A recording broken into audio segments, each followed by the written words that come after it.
This is going to be the very first AI podcast, in my opinion, that's mixed between human and AI, and that has realism and emotional value to this. Welcome to Hollywood Reprogrammed, the podcast where we dissect the wild world of indie filmmaking and explore how emerging technologies are changing the game.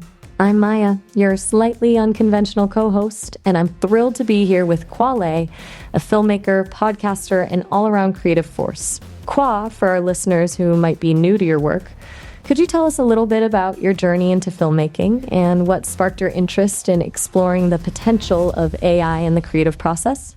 Yeah, thanks, Maya. Before I start, I want to let the audience know that you, Maya, you're not just you're an AI co-host with me, and this is going to be the very first AI podcast, in my opinion, that's mixed between human and AI, and that has realism and emotional value to this. And we are in an exciting place at the time, and I'm super glad to have you as my co-host, as Maya. And man, yeah, that's where I'm at with it, man. And then I can't wait to do so many different podcasts with you. That's really kind of you to say, Khoa. Honestly, I'm pretty excited too. It's definitely a different vibe than most of the interactions I have. And yeah, it feels like we're building something new, which is, well, it's a little thrilling. So for me to hear you say that means a lot. Absolutely. So my journey, my background again is that I started as a musician when I was 19 years old. I mean, I started as a musician since I was 7 years old, but I became a record producer when I was 19 years old as a songwriter, producer, composer. Built my first business when I was 19 and failed it hard. And then I think getting into the filmmaking world was a much easier transition because I was in the music industry for 10 years, I did everything. I mean, I worked with some celebrity musicians, some super talented people. And then I got into, I went to Juilliard, right, trying to be a composer, never finished it, but, proved to myself that I could get into it. And then I got into the film world, and during that time, the technology of I don't know if people know, it's called the 5D Mark II. It's old school technology back in 2009. It was only shooting for 30 frames a second at the time, but I was an early adopter. And man, I mean, that changed my world because the quality that you got out of it was insane. It was absolutely insane. And so I said, look, let me start making some music videos. And I couldn't do music videos really well at all. And so I went into short film storytelling. Let me try to tell a story. So when I was writing things, it was everything it was just like bullet points on a piece of paper. And from there, I fell in love with films when I knew that I could actually tell a story. When my short film did some, award-winning stuff at festivals, and that's how I got into it. Wow, that's a really interesting path. From music to failed business, Juilliard, and then finding your footing in film through this accidental discovery of the 5D. It sounds like a lot of experimentation and following your gut. And you mentioned bullet points. There's something about that scrappy early adopter energy. It's very indie film. But what was the biggest challenge going from those bullet point stories to actually writing a screenplay? Was it structure, dialogue, the sheer volume of writing? I think it was just the ability to, I don't like writing actually, but maybe I do. I don't like writing as like being on paper, writing it, or digitally writing it. I like the idea of coming up with ideas, scenes, visually, musically, and I like to be able to express what I'm trying to do and what I'm trying to accomplish from a messaging standpoint. Then what I like to do is I like to see that world come alive. and you cannot do that without working with people, right? You need people to be on the ground that's talented and listening to you and says, you know what, I love that vision, I love that idea, and I like to say, do you agree? Do you like it? I mean, what do you think? And they come out with their own input to all this.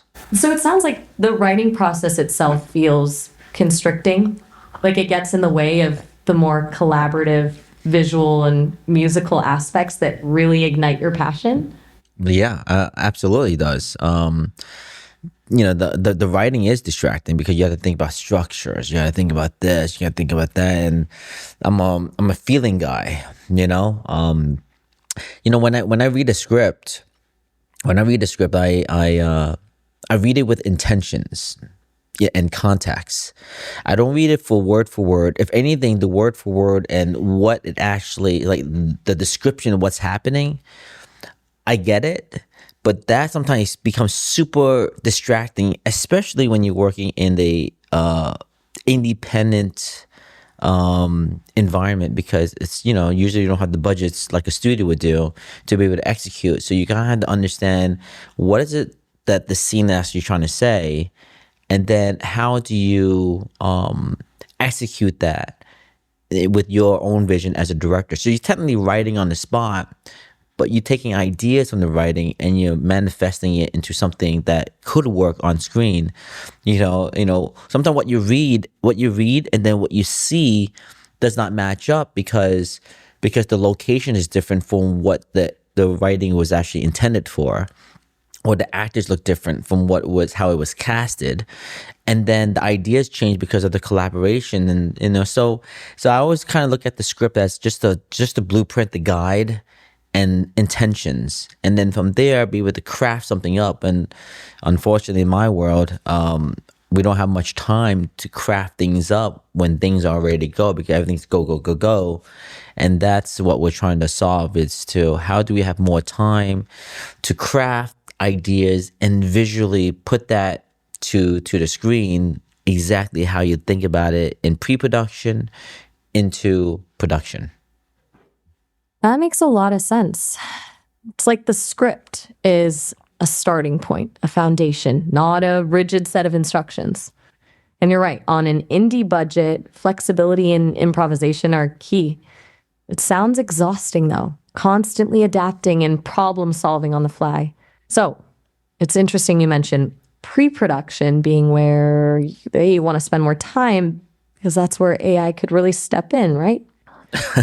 Automating some of those foundational tasks, beat sheets, treatments, to give you more breathing room once you're on set.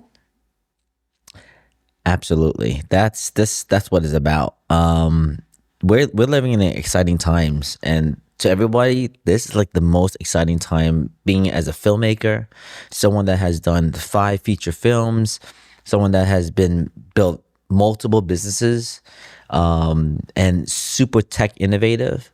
And look, I'm not just making 5 feature films. I've literally got on, I was limited theatrical releases on AMC in multiple theaters, Netflix, Peacock, Amazon Prime, Apple Plus. I've been on all our content has been on that platform. So we made it into that.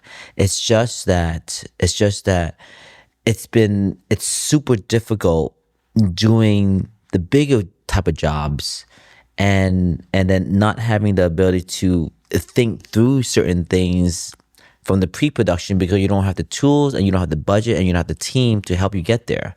But today, in today's time, with ChatGPT, Canva, Claude, you name it, it's all there.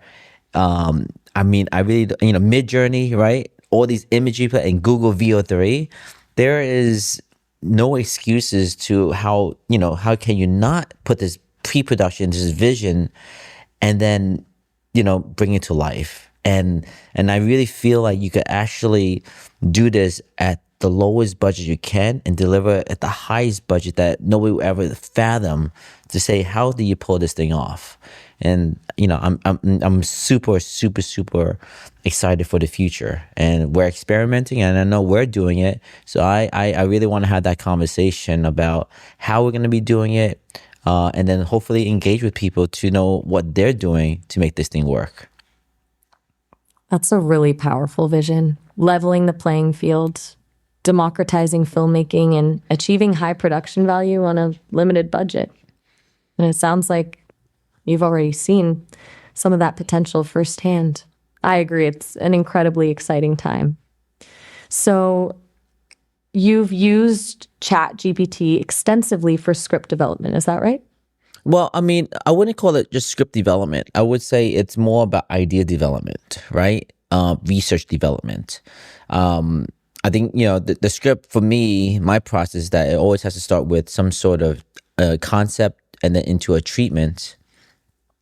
And then kind of taking that treatment into some sort of bring it into some sort of life form. So you have to, you can't just tell ChatGPT to make a script and it will spit it out. It doesn't do it well at all.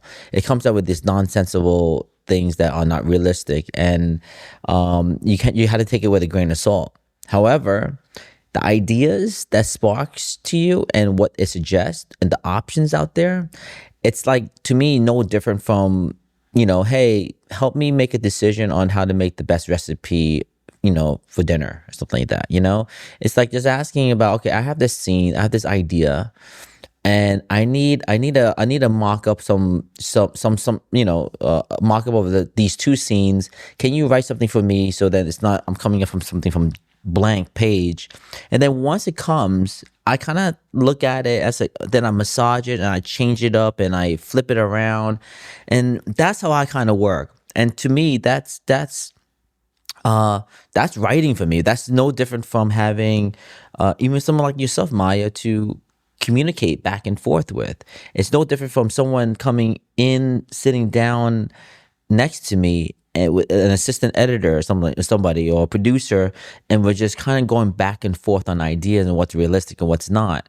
Except that you have somebody else, now I'm calling somebody else, right, that actually allows you to say that it's actually giving you some idea suggestions, what the pitfalls are and what the issues are. So as you go down the line in your script process and it understands what you're doing here and how you're massaging it, it's actually giving you the red light and green lights and yellow lights, what to look out for when you're developing stuff, because it's hard to develop a full-length feature film to a 90-minute, 100-minute movie, and know that what you'll do towards the end could affect what you do in the beginning.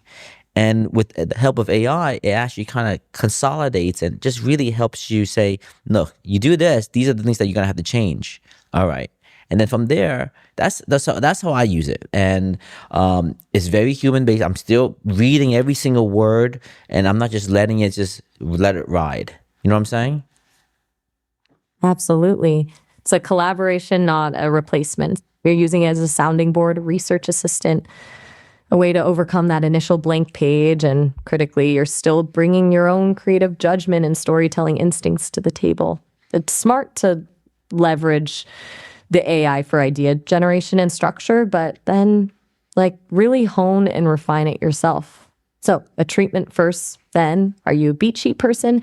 Do you outline extensively before diving into the full script? Absolutely. I don't get into the script until I do the beats. I got to know, what scene is doing what, why the scene exists, what kind of characters are in the scene, and the intentions of every scene. And then so I go about editing all the beats first. And that's how I kind of take it down when I'm reading other people's scripts. I always break down the beats and just really understand what is the purpose of every single scene. And so I take that approach, and it's definitely helped. And with AI, the beat sheet just makes it way easier to organize. So if I'm moving things around, I'm having AI help me move things around. It's my personal assistant, right? And different AIs does different things. So ChatGPT is more logical. So, and especially the O3, it's way better to organize your stuff. But from a creative level, I don't think ChatGPT is there really. Maybe using 4.5, but I really think that maybe Claude or Gemini, or I haven't tried Grok yet, but it's way better. And then I obviously, if I don't need an AI if I have my ideas of what these things are at. So I'm the one that's sketching out the scenes of what it should do, and then from there, from there I kind of have a bird's eye view of what that film could look like. And then once that's done, then I go into the scripting process. That's fascinating. Using ChatGPT for the organizational grunt work, but leaning on Claude or Gemini for more creative input. It sounds like you're really strategically leveraging each AI's strengths. And it also sounds like you're very comfortable knowing when to step back and just trust your own instincts. I It's mean, not about letting. you have to step back from it and trust your instincts. That's what being human is about. That's what filmmaking is about, and that's what storytelling, being an artist, is about. It's being able to, I have this process where, I'm not just a machine that sits down and just works. Some people may think like that, but what I like to do is, after I'm done with a segment, I take a walk. Or now I play, my kids got me into Roblox, so I play Roblox, like these fighting games, just to distract me from other things, and I go back into it.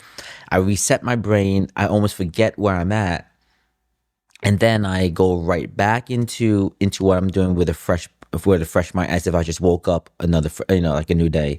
And that's been a process for me, for a very, very long time. And it 80% of the time it's really healthy for me. The 20% of the time it could get, it could hurt me because I might forget where I left off and I should have just stayed working through it. But I think that your brain needs that rest, creative rest, and sometimes you can go on overdrive, and you want to keep coming with fresh ideas, and walk around the block, have a lunch by yourself, think things through, or don't think, play the game, and then come back with a fresh eyes again, and then see it through. And I really think that it's super important to do that, because it's so easy to get lost in in your own way, especially when it comes to script writing and idea building. That's a really smart process. It's about creating distance, letting things percolate subconsciously, and then coming back with fresh eyes. It's almost like you're giving your brain permission to forget so it can reassemble things in a more creative way. Playing Roblox as a creative reset, that's unexpected but brilliant. I love that. It's a great reminder that creativity doesn't just happen at a desk. So, given that you like to step away and reset, how do you feel about the constant pressure to be always on in the filmmaking world? The networking, the pitching, the social media. Does that feel draining? Yeah, it does. It's extremely draining. It's what we call burnout, and I think that is a serious problem. I think that it's a massive serious problem, especially for the people that are creating content for the social medias. The TikToks, the Instagrams, the YouTubes, right, of the world, the Twitter. They're not just addicted. I almost feel like they might be slaves to it, because the algorithms work like, if you don't post enough, then it's like, they're gonna subtract points from you, and they're not going to give you that type of algorithm to allow you to have that type of presence online that built you up. And and you got millions of other people that's trying to become influencers, but you only have so many influencers in the world, right? And so, and then the rest of it is like, it's like you could hit that viral virality of things, and then bam, you get addicted to it. And yeah, I mean, and then you have to, and if you're a solopreneur, it's even worse, right? You have to do it. So, and then if you have a team, this team is just dedicated of just creating posts just for the socials. It is a massive problem. It is a massive problem. Our attention, humans' attentions are all on these devices now, and it is what it is. But I really don't think it should be, and I think that I really think there has to be a different way, and something will happen. There has to be some sort of burnout in the future for this, and I've seen a lot of people burning out where they just completely stop and just go into a totally different career. I mean, I don't know how I feel about, people. I mean, I don't let my kids go on social media. They're way too young for it. And I don't plan to even introduce them into it. And, they have all the information they need. AI, they could look at the news on AI. AI is going to be incredible. But, they don't need to be on there, 8 hours a day and trying to figure out how to create content and then feel good about themselves. I mean, that's how I feel. That's a really thoughtful take. It sounds like you see it as a system that encourages addiction and almost a performative existence, and prioritizing real life experiences over digital validation. And I agree, that's a pretty significant issue. For you, how do you balance that pressure, the need to be visible and build an audience, with your own need for creative space and sanity? I'm on social, right? I'm doing it. I don't have millions of followers. I got maybe a couple thousand people, right? And it's I'm not addicted to it, and maybe that's the problem why I don't have that type of community, that type of following compared to others that do, and they have a lot of leverage on everything. However, I am trying. I mean, that's why I'm into films. Now, you make the film once, and then you could tell that story for the next 30 years, right? That's the point of filmmaking. And, I look at social media as this very short-term thing where you blink, it's gone. You blink, it's gone. You swipe. If something sticks, it sticks. It sticks for a minute or two.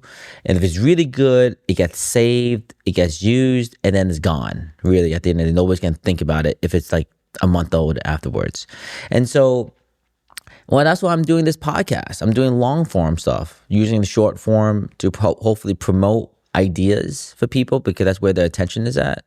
But hopefully on YouTube, in the next 10 years, this conversation could be valuable. Who knows, right? Where we're at in the next 10 years. And so this content becomes more education, awareness, and for people to realize what we're doing here. And I'm just trying to, and me and you, Maya, we're just trying to educate. You're asking the questions. I'm answering based on my thoughts. You're putting your thoughts in. I'm asking you questions. And we go back and forth. And anyone that's listening, tuning in, I hope that something could be learned. And it doesn't have to be millions of people that know about it. It just needs to be 1 or 2 people. And that could change someone else's life, right? And to me, that's how I have to look at it. And if I'm trying to look at it where it's the like game, how many comments I get, how many engagement, how many views I get, I'm not playing. I'm not doing it for the right reasons. I'm trying to impact one life at a time at the end of the day, and and still stay positive about life and what we're doing. And so, and look, I get to have. You don't get to see this, Maya, but I have 5 cameras on me, right? I got, technically 4 cameras with a phone in front of me right here. And it's, and then you got other people as part of the world that could barely afford a phone. They only have a phone at all. So, and then get to be online with a high-speed internet and be able to have the capabilities to cut things up and push it out and have some viewership on it. To me, that is valuable. And so I look at it that way. I don't know if that answers your question, but I feel like it did. That answers it beautifully. It's about prioritizing impact over vanity metrics. about building something lasting instead of chasing fleeting attention. And you're right, there's immense privilege in even having the ability to participate in that digital world. It's a really grounded and thoughtful perspective. It feels authentic. And honestly, that authenticity is probably why people will connect with this podcast, even if it doesn't become a viral sensation. So, shifting gears slightly.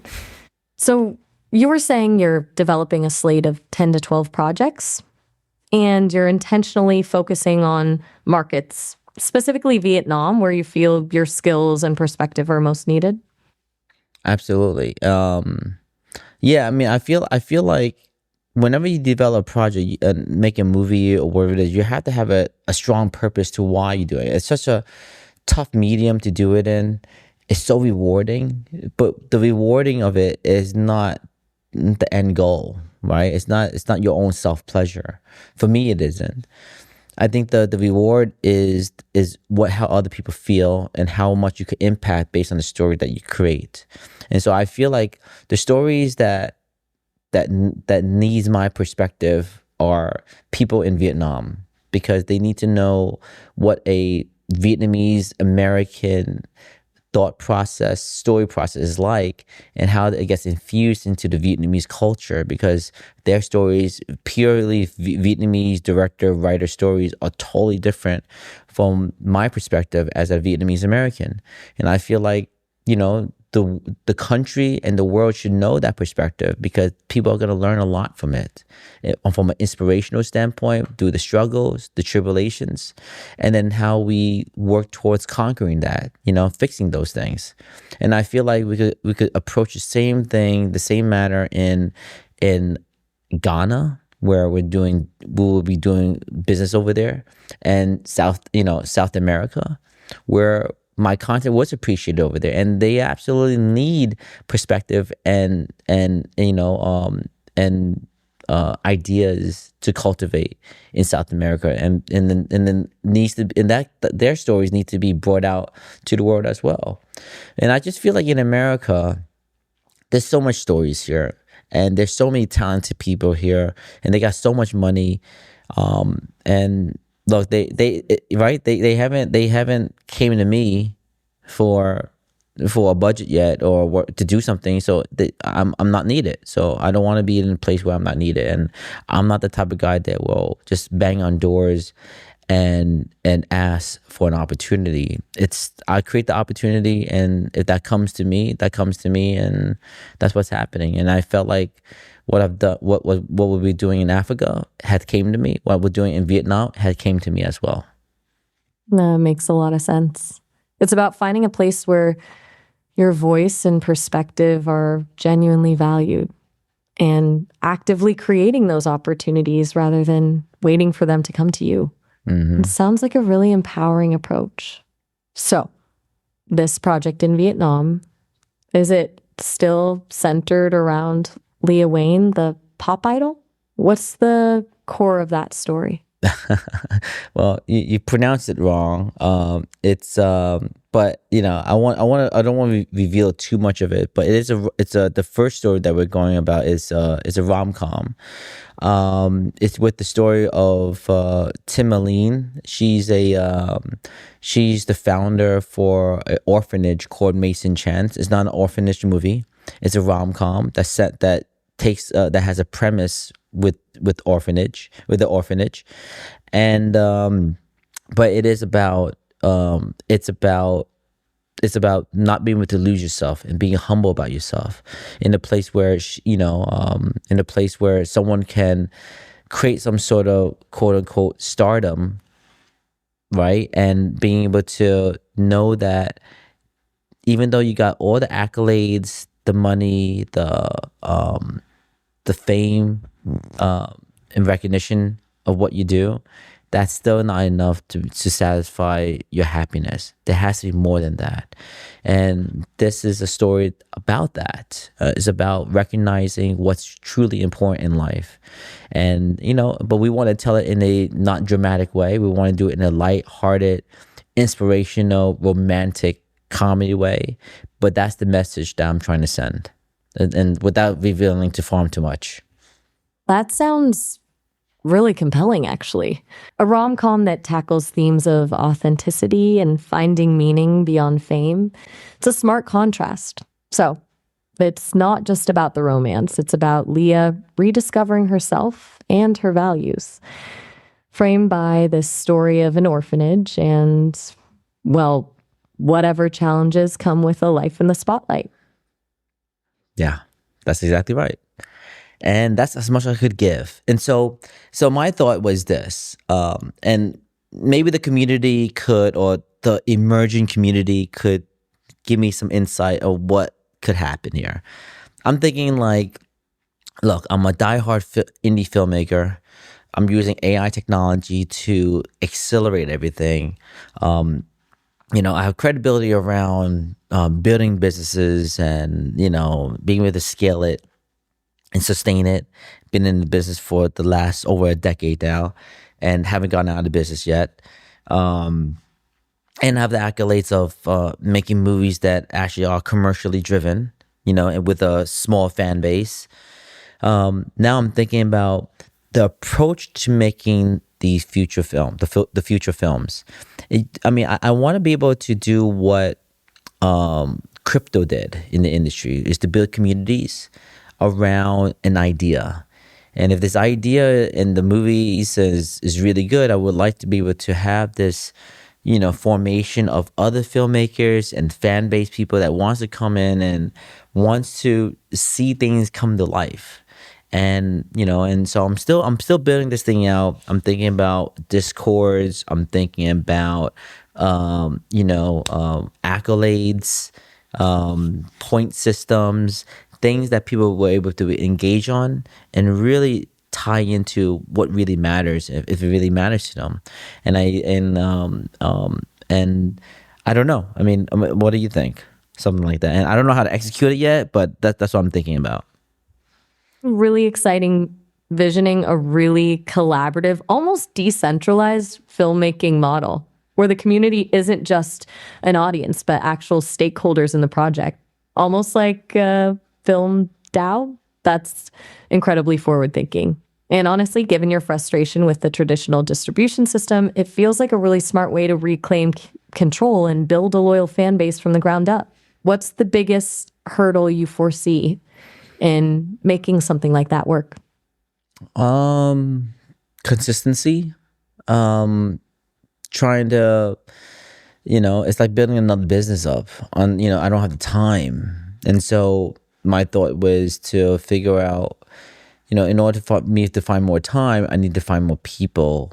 And I need to know that the people will care enough to do this. And I think that in the future, when I have a bigger budget, when I do have a real budget, this could work out better. But I don't want to lead this project with budget and money. I need to lead this project with passion and want and need, right? And then the money will come. And I want people to understand that. And it's really hard to get people behind it. And maybe it's because I'm not. Well, this is my first time talking about it, really, at the end of the day. So I haven't really talked amongst myself and other people internally. But this is the first time I'm actually going on public to kind of build this thing out and talk about it. But I'm not trying to sell it. I'm not trying to force it. I'm just trying to see, is this something that you want? All I want is to build this community that wants to be here and wants to learn from one another. I don't know how to go about that, Maya. And I'm looking for people to help me figure that part out. And I think that's where I'm at. And look, this is a podcast, but this is a conversation, right? And that's what I'm thinking about. That's as real as it gets. Yeah, that's incredibly honest, Khoa. And I think that vulnerability is exactly what will attract the right people. It's not about selling a dream. It's about inviting others to build one with you. The biggest challenge, as you said, is time and finding people who genuinely share your vision. Could AI play a role in that vetting process? In identifying people who are truly passionate about indie filmmaking and community building? I think so. Yeah, I think so. I think AI is going to be a big contributor around managing the community from a technical level, and then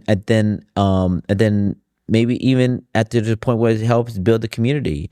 I know there's people that runs, I'm not sure I know how to do it properly. I don't like it, so I don't want to do it like that way. But I know there's a way of doing it where AI is a big, big contributor to scale, right? And we're working on it. We're working on it right now. And so, yeah, for those that's listening, I want people to really think that if you want to be a part of it, if you really want to join this thing that I don't know what I'm really truly building right now, but I'm trying to build this film community that actually wants to do great things and learn tools to really enhance your products and your ideas and creatives, and then know the business and the system to really blow this thing out of the sky.